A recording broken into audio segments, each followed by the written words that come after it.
कम आते हैं जब दोनों सदनों के सदस्य एक साथ जुटते हैं। और कोविड काल है और कोविड काल की परिस्थितियों को देखते हुए भी इस बार संसद सत्र में कई बदलाव किए गए हैं। राज्यसभा लोकसभा की कार्रवाइयां अलग अलग समय पर चलेंगी और अब नियत स्थान पर तमाम गणमान्य लोग पहुंचते हुए और अब इसके बाद राष्ट्रगान होगा।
Please take your seat. माननीय सदस्यगण, कोरोना वायरस से उत्पन्न वैश्विक महामारी का यह तीसरा वर्ष है। इस दौरान हमने भारत के लोगों की लोकतांत्रिक मूल्यों में अगाध आस्था, अनुशासन और कर्तव्यपरायणता को और मजबूत होते देखा है। आज जब भारत अपनी आज़ादी के 75 वर्ष पर अमृत महोत्सव मना रहा है, तब प्रत्येक भारतवासी की यह संकल्प शक्ति भारत के उज्जवल भविष्य के लिए असीम विश्वास पैदा करती है। इसी विश्वास के साथ मैं संसद भवन के इस ऐतिहासिक सेंट्रल हॉल से प्रत्येक भारतवासी का अभिनंदन करता हूं। मैं आज संसद के इस समवेत सत्र में देश के उन लाखों स्वाधीनता सेनानियों को नमन करता हूं, जिन्होंने अपने कर्तव्यों को सर्वोच्च प्राथमिकता दी और भारत को उसके अधिकार दिलाए। आज़ादी के इन 75 वर्षों में देश की विकास यात्रा में अपना योगदान देने वाले सभी महानुभावों का भी मैं श्रद्धापूर्वक स्मरण करता हूँ। अमृत महोत्सव के इस कालखंड में देश की महान विभूतियों से जुड़े विशेष अवसर भी सभी देशवासियों को प्रेरणा दे रहे हैं।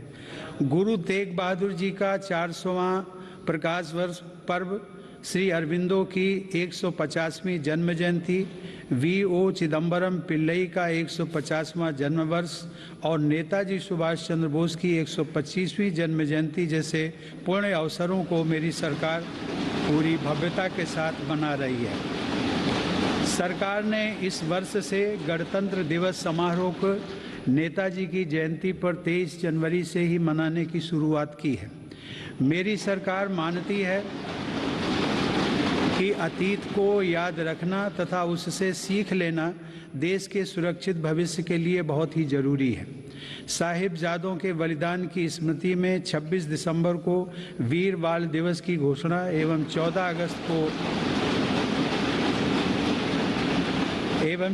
अगस्त को विभाजन विभीषिका स्मृति दिवस इसी सोच का परिचायक है। सरकार ने भगवान बिरसा मुंडा को श्रद्धांजलि स्वरूप उनके जन्म दिवस 15 नवंबर को जनजातीय गौरव दिवस के रूप में मनाने का भी निर्णय लिया। माननीय सदस्यगण, आज़ादी का अमृत महोत्सव हम सभी भारतीयों के लिए अगले 25 वर्षों के संकल्पों को आकार देने का पवित्र अवसर है।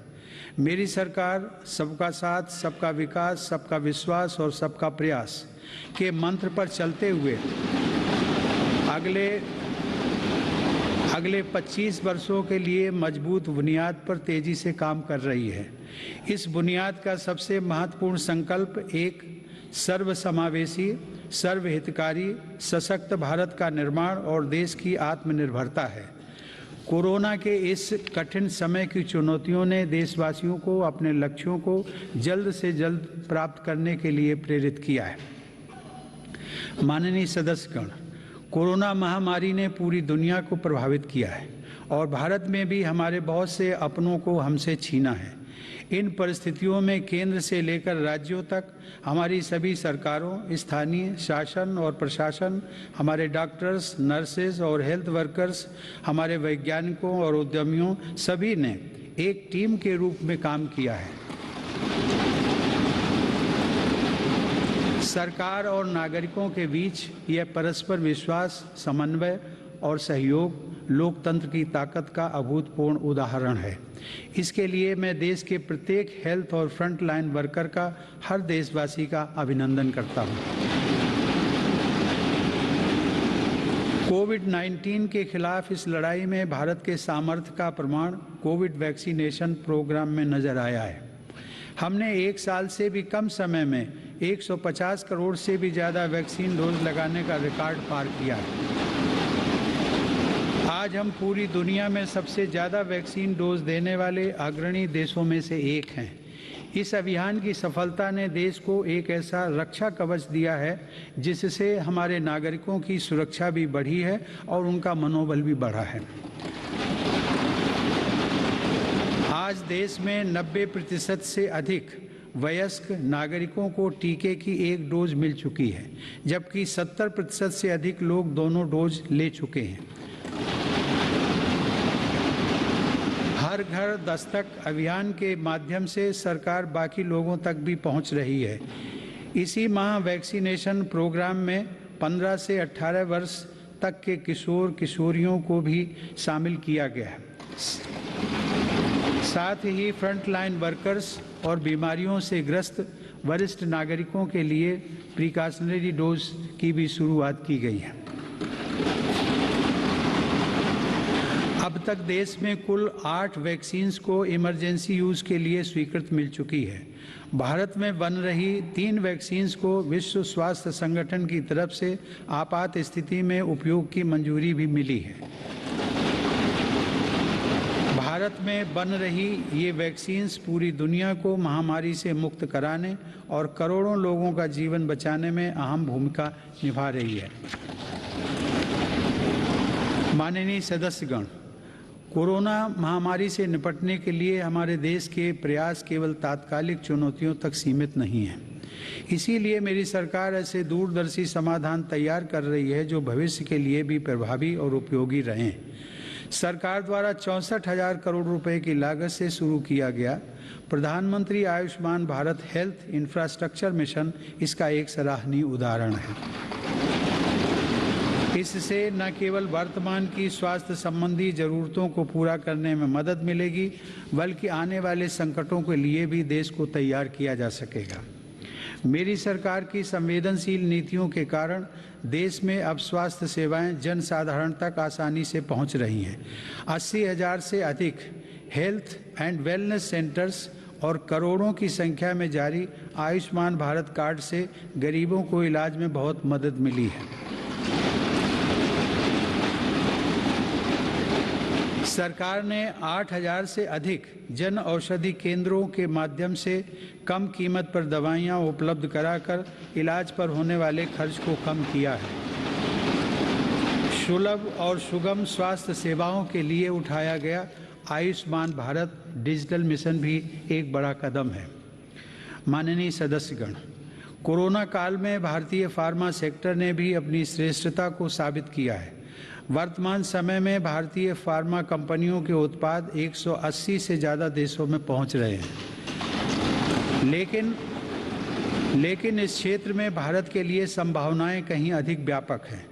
फार्मा इंडस्ट्री के लिए मेरी सरकार द्वारा घोषित PLI स्कीम से इन संभावनाओं को विस्तार मिलेगा और रिसर्च को भी गति मिलेगी। सरकार द्वारा किए गए प्रयासों के परिणाम स्वरूप योग, आयुर्वेद एवं पारंपरिक चिकित्सा पद्धतियों की लोकप्रियता लगातार बढ़ रही है। वर्ष 2014 में देश से 6,600 करोड़ रुपए के आयुष उत्पादों का निर्यात होता था, जो आज बढ़कर 11,000 करोड़ रुपए से अधिक हो गया है। दुनिया के सबसे पहले WHO global centre of traditional medicine की स्थापना भी भारत में होने जा रही है। माननीय सदस्यगण, हमारे संविधान के मुख्य शिल्पी बाबा साहब डॉक्टर भीमराव अंबेडकर ने कहा था कि मेरा आदर्श एक ऐसा समाज होगा जो स्वाधीनता, समानता और भाईचारे पर आधारित हो। प्रजातंत्र सरकार का एक स्वरूप मात्र नहीं है। प्रजातंत्र का मूल है अपने साथियों के प्रति आदर और सम्मान की भावना।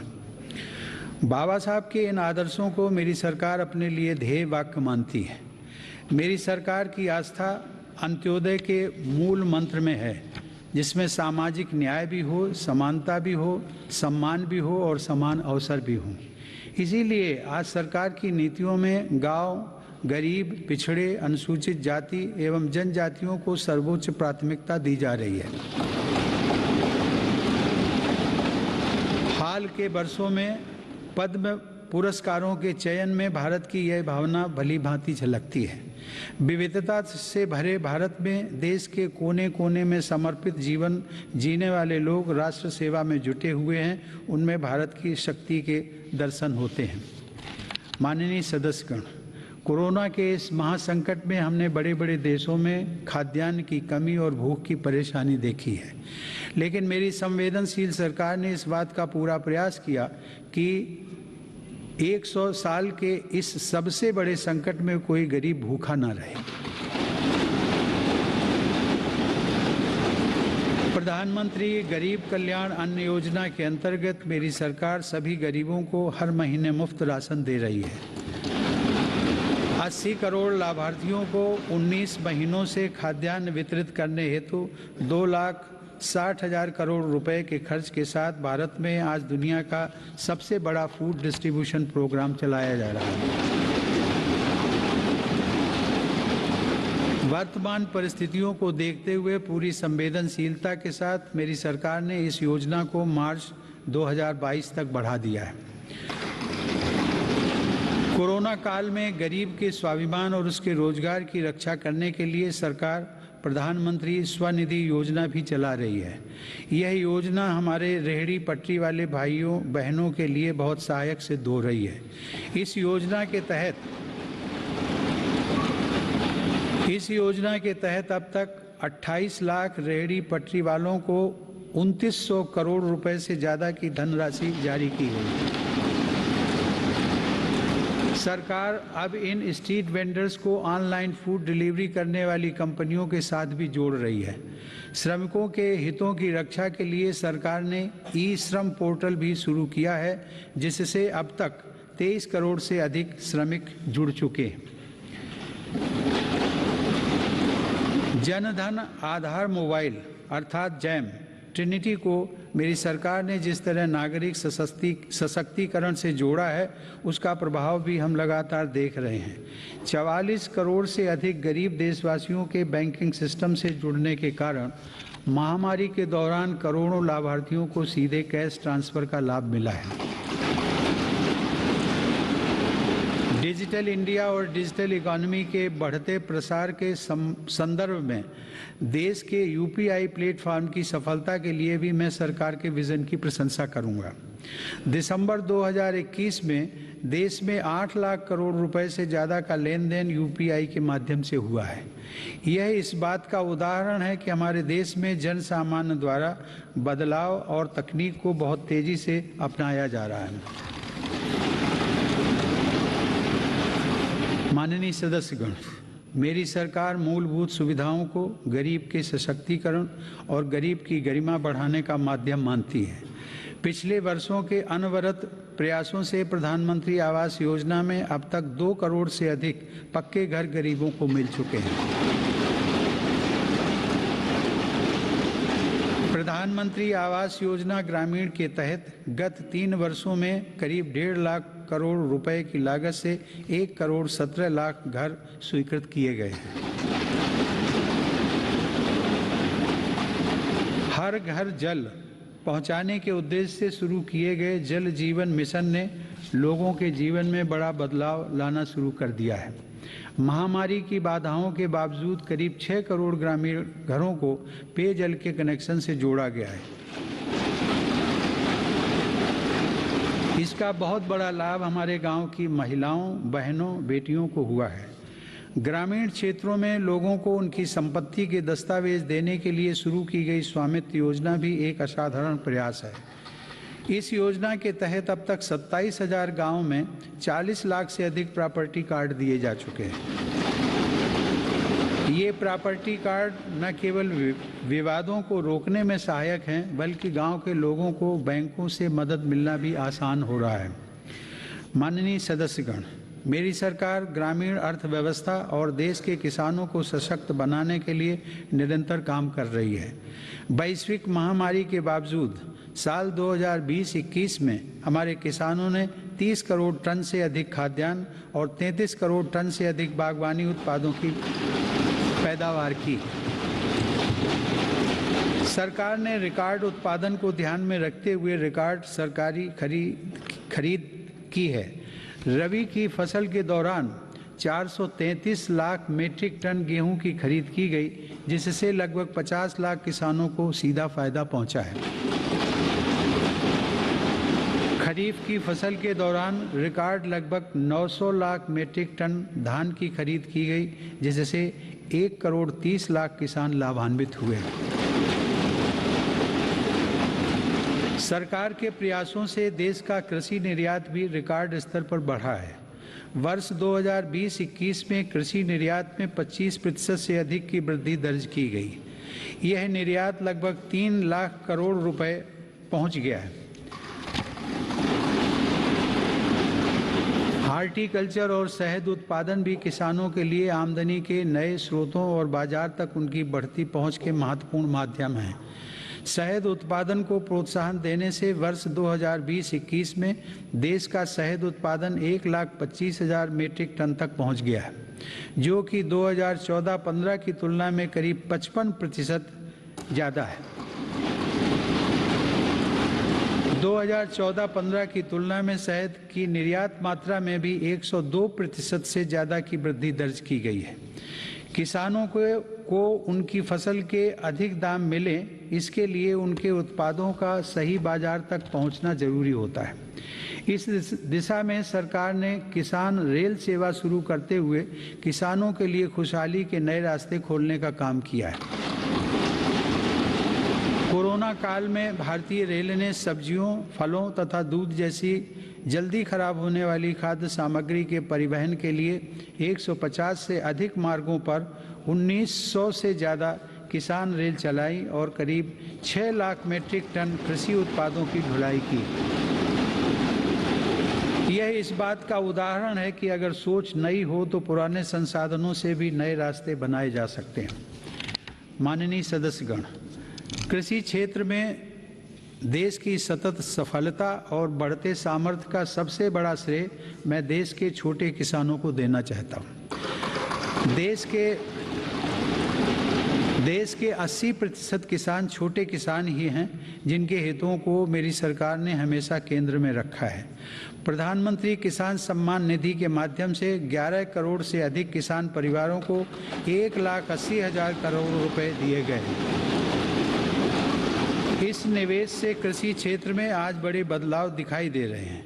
फसल बीमा योजना में नए बदलावों का लाभ भी देश के छोटे किसानों को हुआ है। इन बदलावों के बाद से अब तक 8 करोड़ से अधिक किसानों को मुआवजा के तौर पर 1 लाख करोड़ रुपए से ज़्यादा की राशि दी जा चुकी है।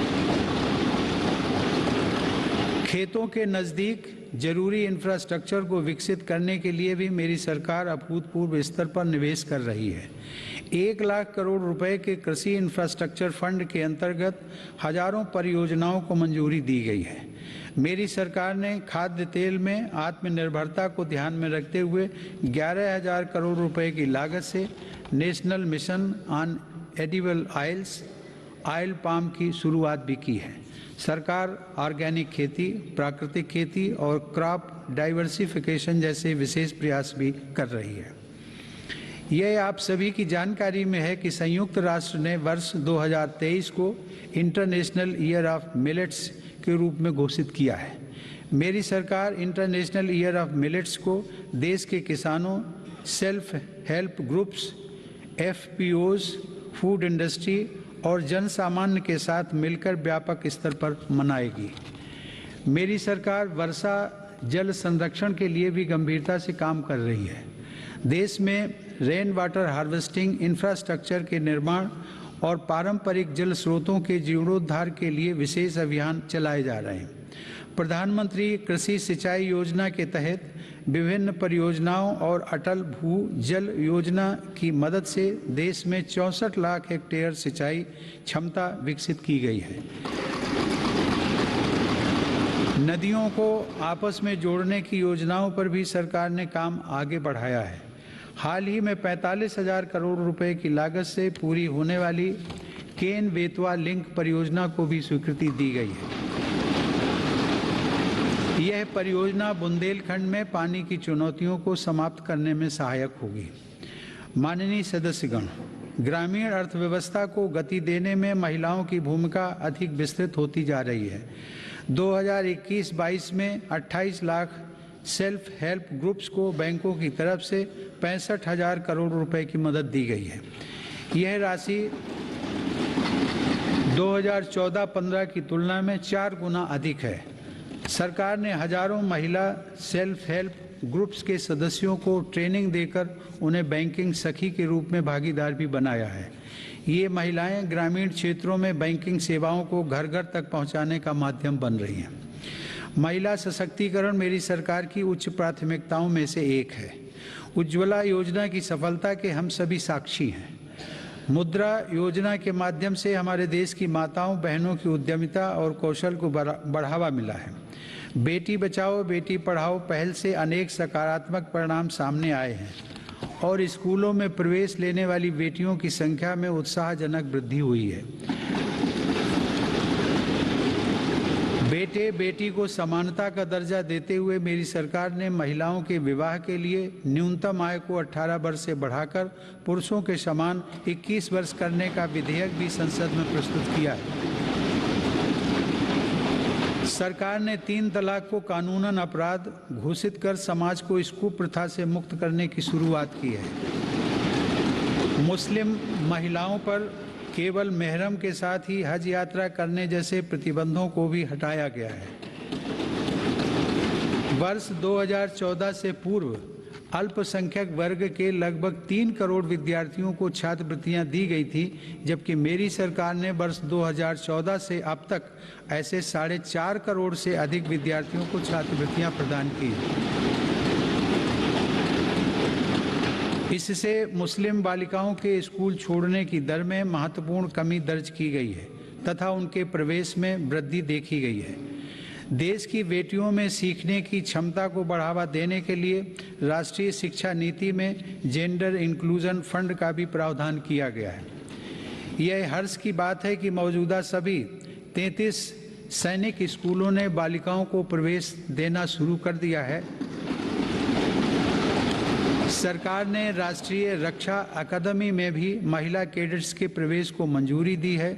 महिला कैडेट्स का पहला बैच एनडीए में जून 2022 में प्रवेश करेगा। मेरी सरकार के नीतिगत निर्णय और प्रोत्साहन से विभिन्न पुलिस बलों में महिला पुलिसकर्मियों की संख्या में 2014 के मुकाबले दोगुनी से ज़्यादा बढ़ोतरी हो चुकी है। माननीय सदस्यगण, महान संत तिरुवल्लुवर ने कहा था, कक्कर्क कसड्डर कर्प वई कट्रपिन निकर्क अद्दकर्क तगा। अर्थात एक व्यक्ति जो कुछ भी सीखता है वह उसके आचरण में दिखाई देता है।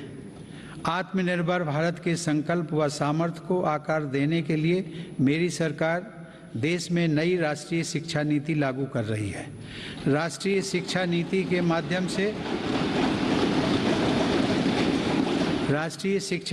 माध्यम से स्थानीय भाषाओं को भी प्रोत्साहित किया जा रहा है। स्नातक पाठ्यक्रमों की महत्वपूर्ण प्रवेश परीक्षाएं भारतीय भाषाओं में भी संचालित करने पर जोर दिया जा रहा है। इस वर्ष 10 राज्यों के 19 इंजीनियरिंग कॉलेजों में 6 भारतीय भाषाओं में पढ़ाई शुरू हो रही है। स्किल इंडिया मिशन के तहत ITI, जन शिक्षण संस्थान और प्रधानमंत्री कौशल केंद्रों के जरिए पूरे देश में 2.25 करोड़ से अधिक युवाओं का कौशल विकास हुआ है। स्किल को उच्च शिक्षा के साथ जोड़ने के लिए UGC के नियमों में कई बदलाव भी किए गए हैं। कोरोना से लड़ाई के लिए स्किल इंडिया मिशन के तहत हेल्थ केयर से जुड़े 6 विशेष प्रशिक्षण कार्यक्रम शुरू किए गए। इनसे हेल्थ केयर सेक्टर को मदद मिल रही है। सरकार द्वारा जनजातीय युवाओं की शिक्षा के लिए हर आदिवासी बहुल ब्लॉक तथा एकलव्य आवासीय मॉडल स्कूल के विस्तार का काम किया जा रहा है। ये स्कूल लगभग 3.5 लाख जनजातीय युवाओं को सशक्त बनाएंगे। माननीय सदस्यगण, टोक्यो ओलंपिक के दौरान हम सभी ने भारत की युवा शक्ति की क्षमताओं को देखा है। इस अंतर्राष्ट्रीय प्रतिस्पर्धा में अब तक का बेहतरीन प्रदर्शन करते हुए भारत ने 7 मेडल जीते। टोक्यो पैरा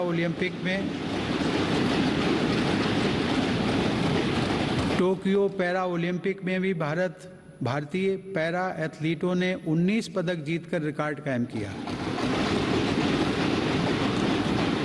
ओलंपिक प्रतिस्पर्धाओं तथा खेलकूद में भारत की उपस्थिति मजबूत करने के लिए केंद्र सरकार, राज्य सरकारों के साथ मिलकर देश में सैकड़ों खेलो इंडिया केंद्र स्थापित कर रही है।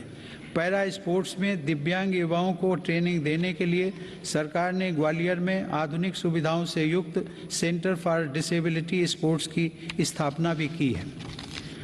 माननीय सदस्यगण, दिव्यांग जनों के लिए सुगमता, समानता और सम्मानपूर्ण जीवन के अवसर प्रदान करना एक समाज के रूप में हमारी सामूहिक जिम्मेदारी है।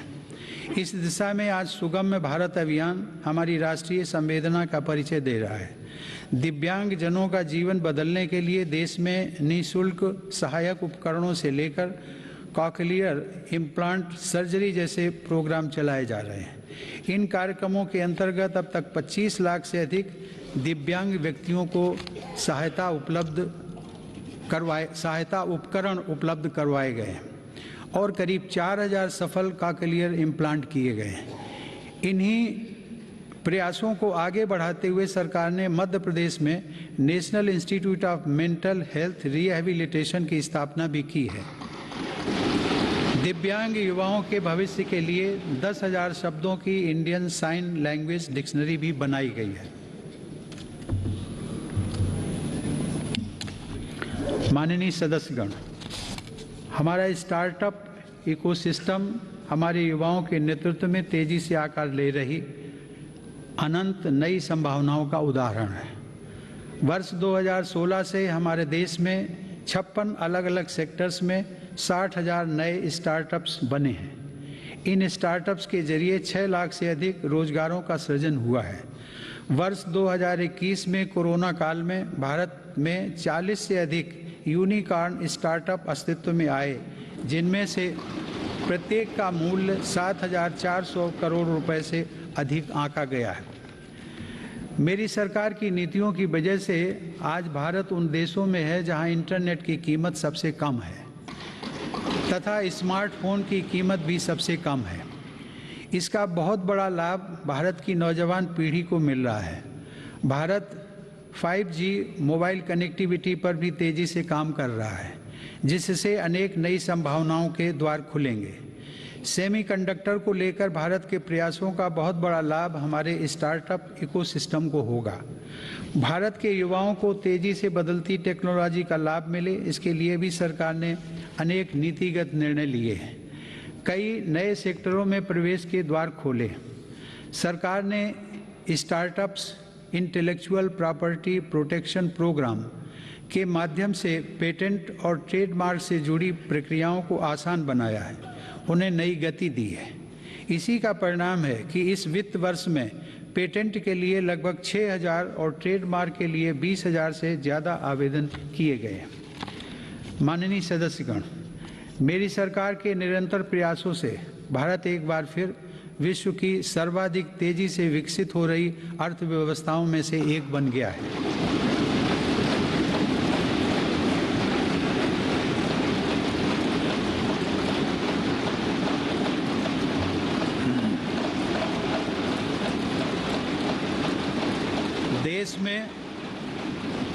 देश में जीएसटी कलेक्शन पिछले कई महीनों से निरंतर 1 लाख करोड़ रुपए से ऊपर बना हुआ है। इस वित्त वर्ष के पहले 7 महीनों में 48 बिलियन डॉलर का विदेशी निवेश आना इस बात का प्रमाण है कि अंतर्राष्ट्रीय निवेशक भारत के विकास को लेकर बहुत आश्वस्त हैं। भारत का विदेशी मुद्रा भंडार भी इस समय 630 बिलियन डॉलर से ऊपर है। हमारा निर्यात भी तेजी से बढ़ रहा है और पिछले रिकॉर्ड टूट रहे हैं। 2021 में अप्रैल से दिसंबर के दौरान भारत का गुड्स निर्यात लगभग 300 बिलियन डॉलर यानी 22 लाख करोड़ रुपए से अधिक रहा है, जो कि 2020 की इसी अवधि की तुलना में 1.5 गुना ज़्यादा है।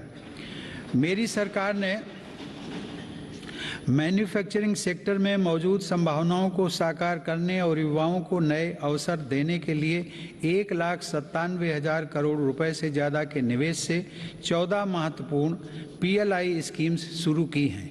ये PLI स्कीम्स न केवल भारत को ग्लोबल मैन्युफैक्चरिंग हब के रूप में स्थापित करने में मदद करेंगी, बल्कि रोजगार के 60 लाख से अधिक अवसर भी उपलब्ध कराएंगे।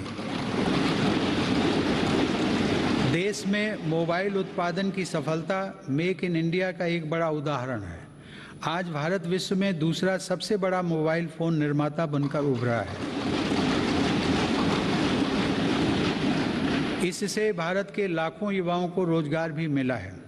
हमारा देश इलेक्ट्रॉनिक और टेक्नोलॉजी हार्डवेयर के क्षेत्र में ग्लोबल लीडर बने, इसके लिए सरकार ने सिलिकॉन और compound semiconductor fabrication, display, FAB, chip design और इनसे जुड़े वेंचर्स के लिए हाल ही में 76,000 करोड़ रुपए का पैकेज भी घोषित किया है। मेरी सरकार नए क्षेत्रों के साथ साथ उन पारंपरिक क्षेत्रों में भी देश की स्थिति को पुनः मजबूत बना रही है जिनमें हमारे पास सैकड़ों वर्षों का अनुभव है। इसी दिशा में मेरी सरकार द्वारा वस्त्र उद्योग के विकास के लिए करीब 4,500 करोड़ रुपए के निवेश से 7 मेगा इंटीग्रेटेड टेक्सटाइल रीजन और अप्रैल पार्क बनाए जा रहे हैं। इससे देश में इंटीग्रेटेड टेक्सटाइल वैल्यू चेन तैयार होगी। ये मेगा टेक्सटाइल पार्क्स भारतीय तथा विदेशी निवेशकों को भी आकर्षित करेंगे और रोजगार के लाखों नए अवसर पैदा करेंगे। माननीय सदस्यगण, भारत की समृद्धि में बड़े उद्योगों के साथ सूक्ष्म एवं लघु उद्योगों की भूमिका बहुत महत्वपूर्ण है। हमारे MSMEs हमारी अर्थव्यवस्था का मेरुदंड रहे हैं और आत्मनिर्भर भारत को गति प्रदान करते रहे हैं। कोरोना काल में MSMEs को संकट से बचाने और जरूरी क्रेडिट उपलब्ध कराने के लिए सरकार ने 3 लाख करोड़ रुपए के कोलेटरल फ्री लोन्स की व्यवस्था की। हाल के अध्ययनों से ये स्पष्ट हुआ है कि इस योजना की सहायता से 13.5 लाख MSME यूनिट्स को जीवन दान दिया गया और 1.5 करोड़ रोजगार भी सुरक्षित किए गए। जून 2021 में सरकार 3 लाख करोड़ रुपए की इस गारंटी को बढ़ाकर 4.5 लाख करोड़ रुपए कर चुकी है। MSME सेक्टर को विस्तार प्रदान करने तथा इस सेक्टर के लिए अवसर बढ़ाने हेतु कई नीतिगत फैसले भी लिए गए हैं।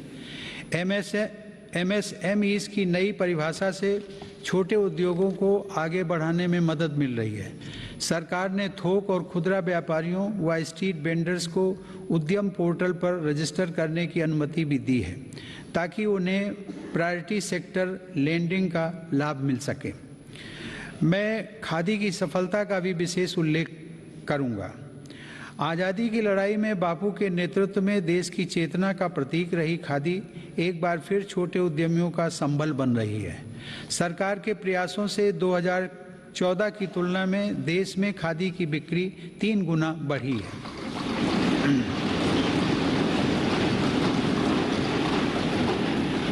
माननीय सदस्यगण, किसी भी देश के विकास का आधार वहाँ का इंफ्रास्ट्रक्चर होता है। मेरी सरकार की दृष्टि में इंफ्रास्ट्रक्चर सामाजिक असमानता को पाटने वाला सेतु भी है।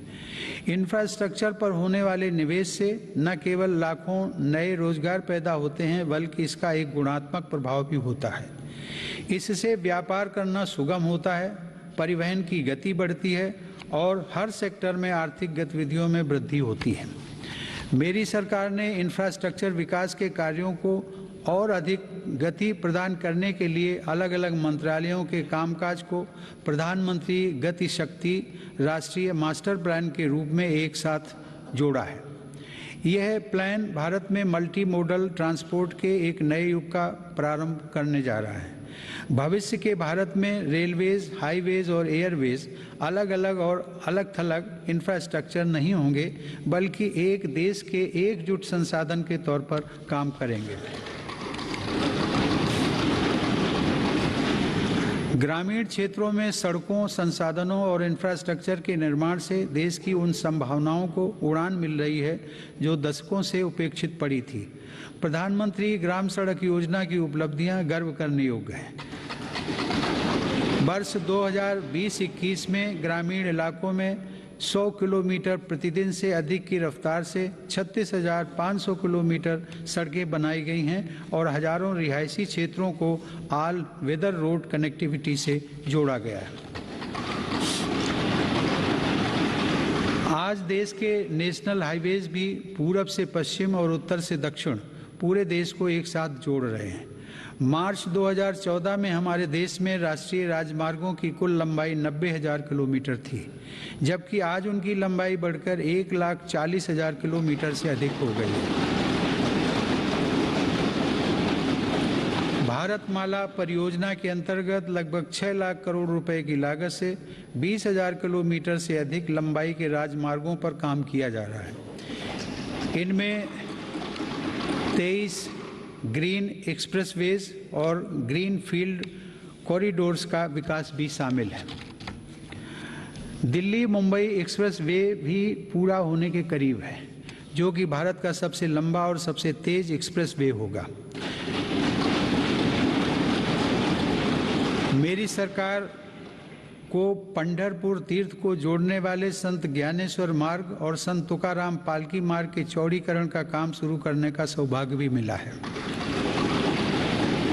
देश में आधुनिक इंफ्रास्ट्रक्चर के विकास से आज जहां एक ओर विकास के नए रास्ते खुल रहे हैं, तो वहीं दूसरी ओर इससे देश की सुरक्षा को भी नई ताकत मिल रही है। बॉर्डर रोड्स ऑर्गेनाइजेशन (BRO) ने लद्दाख में उमलिंग ला दर्रा पर 19,000 फीट की ऊंचाई पर विश्व की सबसे ऊंची परिवहन योग्य सड़क का निर्माण किया है। लद्दाख के देमचोक, उत्तराखंड के जोलिंगकोंग और अरुणाचल प्रदेश के हुरी जैसे सर्वाधिक दूरस्थ गांवों को भी आधुनिक सड़कों से जोड़ा गया है। मेरी सरकार भारतीय रेलवे का भी तेज गति से आधुनिकीकरण कर रही है। नई वंदे भारत ट्रेनें तथा नए विस्टाडोम कोच भारतीय रेल की आभा में वृद्धि कर रहे हैं। बीते 7 वर्षों में 24,000 किलोमीटर रेलवे रूट का विद्युतीकरण हुआ है।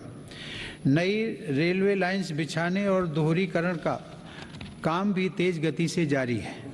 गुजरात में गांधीनगर रेलवे स्टेशन और मध्य प्रदेश में रानी कमलापति रेलवे स्टेशन आज आधुनिक भारत की नई तस्वीर के रूप में सामने आए हैं। कश्मीर में चिनाब नदी पर निर्मित हो रहा रेलवे आर्च ब्रिज आकर्षण का केंद्र बन रहा है। मेरी सरकार ने गरीब और मध्यम वर्ग का जीवन आसान बनाने के लिए पब्लिक ट्रांसपोर्ट की सुविधा बढ़ाने में भी असाधारण काम किया है। देश में 11 नई मेट्रो लाइंस पर सेवाएं शुरू की गई हैं, जिनका लाभ 8 राज्यों में लाखों लोगों को हर दिन मिल रहा है। भारत आज दुनिया के 4 सबसे बड़े ड्राइवरलेस ट्रेन नेटवर्क वाले देशों में भी शामिल हो गया है। हमने देश में इंडिजिनस ऑटोमेटिक ट्रेन सिस्टम भी विकसित किया है, जो कि मेक इन इंडिया की बढ़ती क्षमता का प्रतीक है। सरकार ने देश में 21 ग्रीन फील्ड एयरपोर्ट्स के निर्माण के लिए भी मंजूरी दी है। इनमें से देश का सबसे बड़ा एयरपोर्ट उत्तर प्रदेश के गौतम बुद्ध नगर जिले में बन रहा है। देश के महत्वपूर्ण कारोबारी क्षेत्रों को बंदरगाहों से जोड़ने के लिए सागरमाला कार्यक्रम के अंतर्गत 80 से अधिक कनेक्टिविटी परियोजनाओं पर भी काम हो रहा है।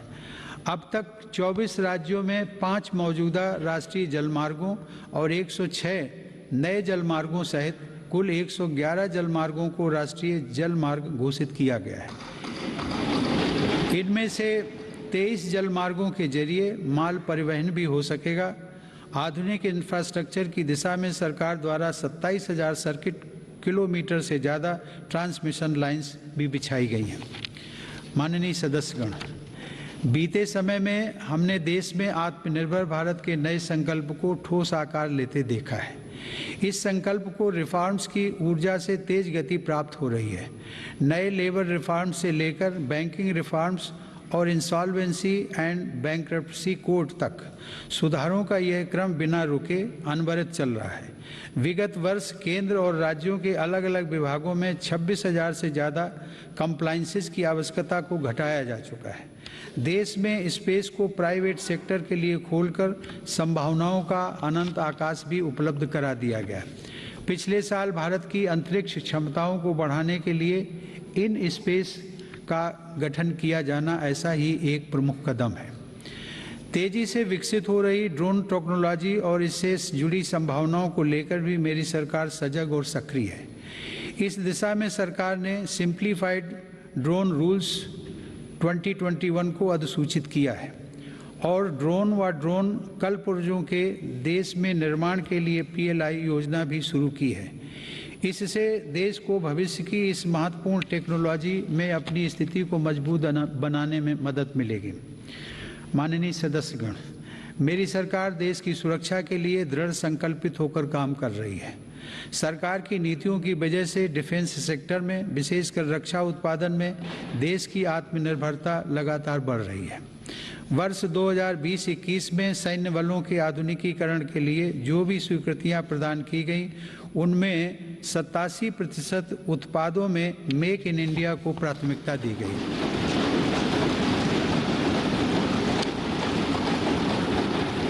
इसी प्रकार 2020-21 में 98% उपकरणों से जुड़े अनुबंधों में मेक इन इंडिया को प्राथमिकता दी गई है। हमारी सेनाओं ने 209 ऐसे साजो सामान की सूची भी जारी की है जिन्हें अब विदेश से नहीं खरीदा जाएगा।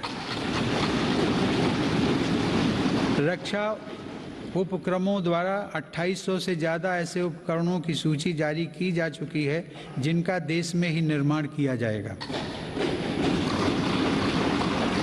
हिंदुस्तान एरोनॉटिक्स लिमिटेड के साथ 83 LCA तेजस फाइटर एयरक्राफ्ट के निर्माण हेतु अनुबंध किए गए हैं। सरकार ने ऑर्डिनेंस फैक्ट्रियों को 7 डिफेंस PSUs का रूप देने के लिए महत्वपूर्ण कदम उठाए हैं।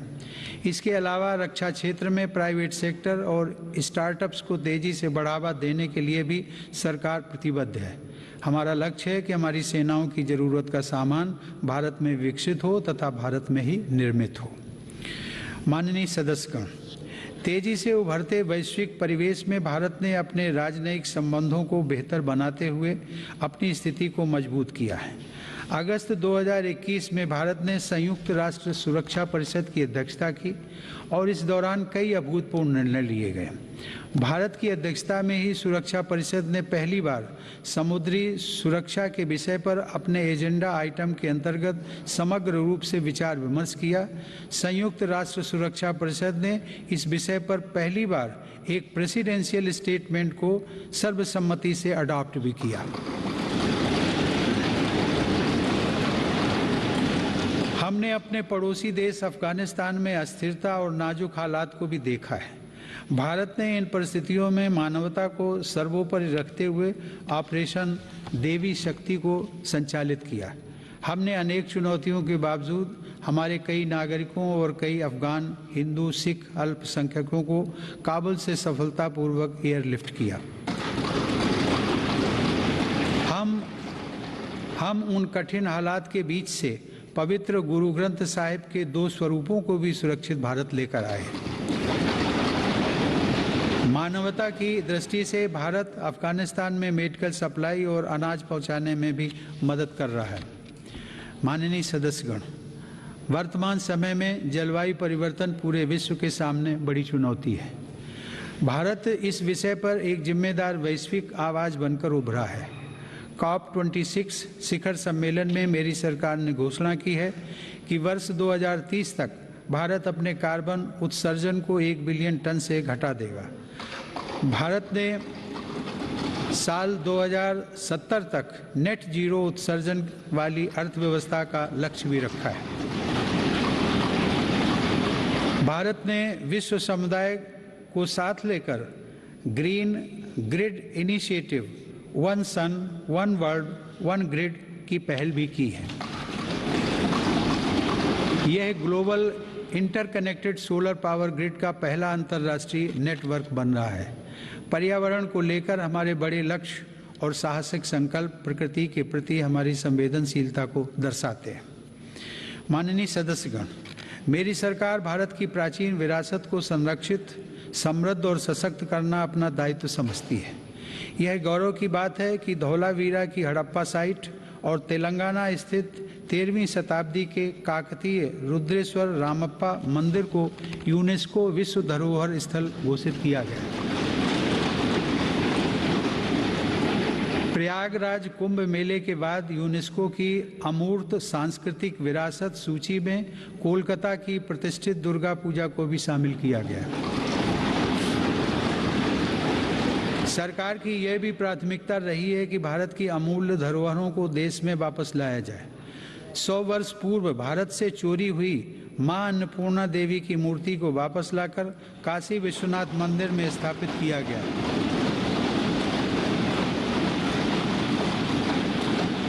दुनिया के अलग अलग देशों से ऐसी ही कई ऐतिहासिक धरोहरें आज भारत में वापस लाई जा रही हैं।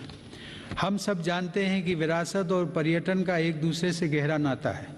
इसीलिए आज एक और भारत की आध्यात्मिक विरासत को फिर से जीवंत किया जा रहा है, तो साथ ही तीर्थयात्रियों और पर्यटकों के लिए आधुनिक सुविधाएं और इंफ्रास्ट्रक्चर का विकास भी हो रहा है। मेरी सरकार की स्वदेश दर्शन एवं प्रसाद योजनाएं इसमें बड़ी भूमिका निभा रही हैं। गोवा के 60वें मुक्ति दिवस के अवसर पर फोर्ट अगुआडा जेल परिसर में स्मारक का जीर्णोद्धार करके उसका उद्घाटन किया गया है। यह गोवा मुक्ति संग्राम के सेनानियों के अविस्मरणीय संघर्षों का स्मारक है। माननीय सदस्यगण, आज़ादी के अमृतकाल में एक भारत श्रेष्ठ भारत के हमारे संकल्प के आधार पर आज लोकतांत्रिक मूल्यों के साथ विकास के नए अध्याय लिखे जा रहे हैं। जो राज्य और क्षेत्र उपेक्षित छूट गए थे, आज देश उनके लिए विशेष प्रयास कर रहा है। जम्मू कश्मीर और लद्दाख क्षेत्र में विकास के नए युग का आरंभ इसका एक बड़ा उदाहरण है। मेरी सरकार ने जम्मू कश्मीर के औद्योगिक विकास के लिए लगभग 28,000 करोड़ रुपए की लागत से नई सेंट्रल सेक्टर स्कीम शुरू की है। पिछले वर्ष काजीगुंड वनिहाल सुरंग को भी यातायात के लिए खोल दिया गया है। श्रीनगर से शारजाह तक की अंतर्राष्ट्रीय उड़ानें भी शुरू हो गई हैं। जम्मू कश्मीर के लोगों को शिक्षा, स्वास्थ्य और रोजगार के बेहतर अवसर प्रदान करने के लिए अनेक महत्वपूर्ण कदम उठाए गए हैं। इस समय वहां 7 मेडिकल कॉलेजों के अलावा 2 एम्स का कार्य प्रगति पर है, जिनमें से एक एम्स जम्मू में और एक कश्मीर में है। IIT जम्मू और IIM जम्मू का निर्माण कार्य भी तेजी से चल रहा है। लद्दाख संघ राज्य क्षेत्र में इंफ्रास्ट्रक्चर और आर्थिक विकास को तेजी से आगे बढ़ाने के लिए सिंधु इंफ्रास्ट्रक्चर डेवलपमेंट कॉरपोरेशन की स्थापना की गई है। लद्दाख की इस विकास यात्रा में एक और उपलब्धि सिंधु सेंट्रल यूनिवर्सिटी के रूप में जुड़ रही है। माननीय सदस्यगण, मेरी सरकार पूर्वोत्तर के सभी राज्यों अरुणाचल प्रदेश, असम, मणिपुर, मेघालय, मिजोरम, नागालैंड, सिक्किम और त्रिपुरा के सतत विकास के लिए प्रतिबद्ध है। इन राज्यों में हर स्तर पर बुनियादी और आर्थिक अवसरों का विकास किया जा रहा है। रेल और हवाई कनेक्टिविटी जैसी सुविधाओं का सपना पूर्वोत्तर के लोगों के लिए अब साकार हो रहा है। यह देश के लिए गर्व का विषय है कि पूर्वोत्तर राज्यों की सभी राजधानियां मेरी सरकार के प्रयास से अब रेलवे के नक्शे पर आ रही हैं।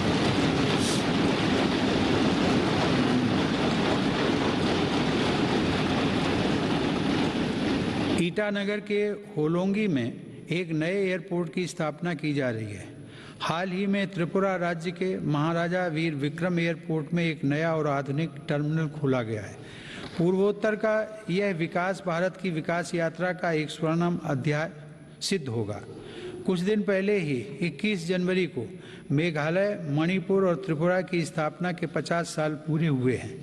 आज़ादी के 75 साल पूरे होने के साथ इन राज्यों की यात्रा भी हमें विकास के नए संकल्पों के लिए प्रेरित कर रही है। पूर्वोत्तर में शांति स्थापना के लिए मेरी सरकार के प्रयासों को ऐतिहासिक सफलता प्राप्त हुई है। अभी कुछ महीने पहले ही कार्बी आंगलोंग के दशकों पुराने विवाद को समाप्त करने के लिए केंद्र सरकार, असम की राज्य सरकार एवं कार्बी समूहों के बीच समझौता हुआ है। इससे इस क्षेत्र में शांति और खुशहाली का एक नया अध्याय शुरू हुआ है। सरकार द्वारा किए गए प्रयासों से आज देश में नक्सल प्रभावित जिलों की संख्या भी 126 से घटकर 70 रह गई है। माननीय सदस्यगण, मेरी सरकार नागरिकों की जरूरतों के प्रति सरकारी विभागों को अधिक से अधिक जवाबदेह बनाने के लिए कृत संकल्प है। बकाया मामलों में निपटान हेतु तथा स्वच्छता के लिए भारत सरकार के प्रत्येक मंत्रालय में विशेष अभियान चलाया जा रहा है। मिशन कर्मयोगी के अंतर्गत सिविल सर्वेंट्स की क्षमता बढ़ाने के लिए सरकार ने कैपेसिटी बिल्डिंग कमीशन की स्थापना की है। मिशन कर्मयोगी सिविल सर्वेंट्स के करियर में भी सहायक होगा और राष्ट्र निर्माण की नई जिम्मेदारियों के लिए उन्हें तैयार भी करेगा। न्याय प्राप्ति को सरल और सुगम बनाने के लिए भी देश में कई महत्वपूर्ण कदम उठाए जा रहे हैं। टेली लॉ प्रोग्राम के माध्यम से मुकदमों से पहले सलाह देने के लिए एक प्लेटफॉर्म का गठन किया गया है। विवादों के निपटारे में गति लाने के लिए मेरी सरकार ने राज्यसभा में मध्यस्थता विधेयक 2021 पेश किया है। माननीय सदस्यगण, आज देश की उपलब्धियां और सफलताएं देश के सामर्थ्य और संभावनाओं के समान ही असीम हैं। ये उपलब्धियां किसी एक संस्था या प्रतिष्ठान की नहीं हैं, बल्कि देश के कोटि कोटि नागरिकों की हैं। इनमें करोड़ों देशवासियों का श्रम और पसीना लगा है। ये सभी उपलब्धियां हमारे महत्वाकांक्षी लक्ष्यों की लंबी यात्रा में एक तरह से मील का पत्थर है और आगे बढ़ने के लिए हमारी प्रेरणाएं भी हैं। वर्ष 2047 में देश अपनी आज़ादी की शताब्दी पूरी करेगा। उस समय के भव्य, आधुनिक और विकसित भारत के लिए हमें आज कड़ी मेहनत करनी है। हमें अपने परिश्रम को पराकाष्ठा तक लेकर जाना है और यह सुनिश्चित करना है कि अंततः इसके लाभकारी परिणाम निकले। इसमें हम सबकी भागीदारी है और समान भागीदारी है। कोरोना काल में आप सभी सांसदों ने जिस तरह अपनी जिम्मेदारियों का निर्वहन किया और सभी सावधानियों का पालन करते हुए दोनों सदन संचालित हुए, मैं उसके लिए आप सभी की सराहना करता हूँ। आप सभी सांसदगण करोड़ों देशवासियों की आशाओं, आकांक्षाओं के सारथी हैं। इसी भावना के साथ हमें आगे भी काम करते रहना है। मुझे पूरा विश्वास है कि हम सब मिलकर अपने महान भारतवर्ष को गौरव के शिखर तक लेकर जाएंगे। इसी भावना के साथ आप सभी का एक बार फिर से अभिनंदन। आप सभी का बहुत बहुत धन्यवाद। जय हिंद।